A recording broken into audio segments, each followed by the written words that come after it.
নমস্কাৰ, মই ৰেজিনা হাছান আপোনালোকৰ মাজলৈ আকৌ আহিছোঁ কবি মাহবুবুৰ ৰহমানৰ কবিতা এটি লৈ। কবিতাটিৰ শিৰোনাম বিদায়।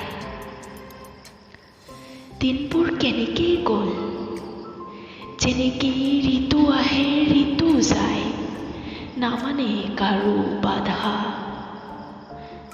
ঋতুৰ লগত আহে আলহী চৰাই যাক পুনৰ গুচি যায়, নকৰাকৈ কোনো অপেক্ষা।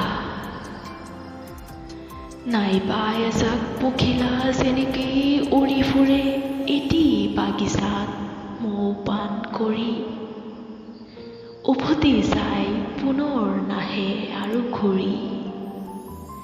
মনত এনে বহু ভাৱ, স্মৃতি মিঠা অনুভৱ দিয়ে আনন্দতকৈ অধিক আমনি। ধন্যবাদ।